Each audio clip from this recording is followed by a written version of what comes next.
안녕하세요. 요즘 같은 침체기에 도움을 드려 웃음을 만들어드리는 코인 활력소입니다. 오늘은 리플에 대해 브리핑 드려보도록 하겠습니다. 영상 보시기 전에 좋아요와 구독, 알림 설정까지 한 번씩 부탁드리고요. 브리핑 시작에 앞서 영상 하단의 고정 댓글 보시면 저희 소통방으로 들어오실 수 있는 링크가 있습니다. 참고로 저희 채널은 유료 정보를 요구하지 않으니 빠른 정보가 생명인 시기에 소통방에 참여하셔서 많은 투자자와 정보 공유하며 같이 도움 보셨으면 좋겠습니다. 소통방 많은 참여 부탁드리고요. 그럼 브리핑 시작해보겠습니다. 첫 번째 소식은 법원이 리플과 SEC와의 소송에서 결국 리플을 지지하기 위한 리플 파트너사들의 아미커스 브립스 요청을 받아들이기로 했습니다. 아미커스 브립스는 법원이 판단에 도움을 주기 위해 전문가 단체 등 제3자가 해당 사건에 대한 견해를 전달하는 것을 뜻하고요. 지금 아날리스 토레스 판사가 이 아미커스 브립스를 제출하라는 요청을 승인함에 따라 현재 상황만 봤을 때 리플은 SEC와 진행 중인 법적 다툼에서 또 다른 승리를 거뒀다고 볼 수 있겠죠. 토레스 판사는 필리핀에 본사를 둔 결제 회사인 아이리밋과 미국에 본사를 둔 주문형 개인 제트 예약 플랫폼인 탭제트의 두 회사가 2022년 10월 14일까지 브리핑을 제출해야 한다고 밝혔습니다. 저번에 말씀해드린 것처럼 지금 이 토레스 판사의 판결이 물론 리플에게 있어선 너무나도 좋은 소식인 건 분명하지만 XRP 투자자 입장에서는 시간이 조금 더 지연될 수도 있다고 생각해 주시면 될 것 같고요. 왜냐하면 과거에 SEC가 추가적인 법정 조언자 신청이 있으면 우리는 시간을 더 요구할 것이다 라고 협박을 했었기 때문에 따라서 입장 발표를 해야 되고 그러다 보면 시간이 조금 더 지체될 수도 있다고 알고 계시면 될 것 같습니다. 근데 어찌됐든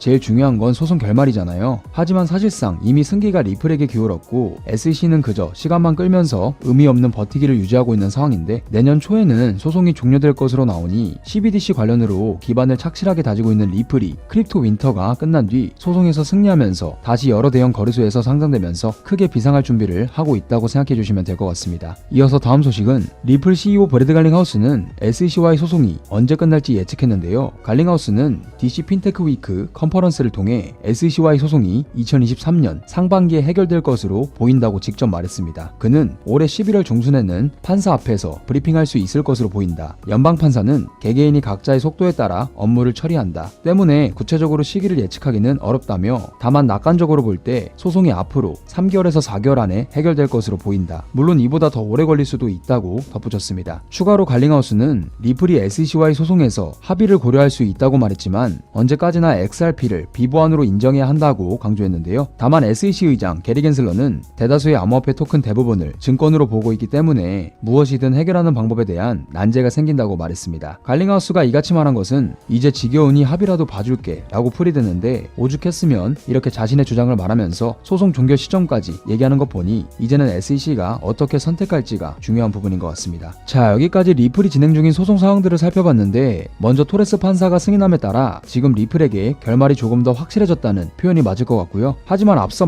말씀드렸다시피 XRP 투자자 입장에서는 SEC가 연장할 수 있는 빌미가 생겼기 때문에 시간이 조금 더 지체될 수도 있다고 알고 계시면 될 것 같습니다. 여전히 SEC와의 소송 결과가 뜨거운 관심사 중 하나죠. 현재 여러 매체에서도 XRP의 가격 전망을 하고 있고 XRP에 대한 신규 투자자들도 늘어나고 있는 상황입니다. 늘 말씀드리지만 XRP는 길게 보고 가야 하기 때문에 장기적으로 바라본다면 충분히 좋은 흐름 만들어주면서 큰 상승이 올 것이라고 말씀 전해드리고요. 다만 소송이 조금 더 지체될 수도 있다는 부분 투자에 참고하시면 되겠습니다. 저는 현 시점부터 내년까지 가장 주목해야 할 코인 중 하나로 리플을 바라보고 있다는 말씀을 끝으로 오늘의 영상이 도움되셨다면 좋아요와 구독, 알림 설정까지 부탁드리고요. 실시간으로 리플에 대해서 소통 나눠보고 싶으신 분들은 갑작스런 반등에 따라가는 전형적인 개미들처럼 투자하지 마시고 여러가지 정보를 취합해보면서 상승 이유와 흐름을 보고 진입하시면 좋을 것 같습니다. 하지만 대부분이 전업투자를 하시는 게 아니다 보니 항상 이슈를 찾아보고 확인하느라 한 발 늦는다고 생각하시는 분들이 많을 것 같은데요. 그런 분들을 위해서 투자자들이 모여있는 정보공유방을 운영 중이며 일체로 정보로가 필요 없으니 부담 없이 참여해보시면 좋을 것 같고 또 본인의 보유 코인에 대한 상담 역시도 도와드리고 있으니 영상 하단에 고정 댓글 링크로 문의 주시면 감사하겠습니다. 많은 참여 부탁드립니다. 감사합니다.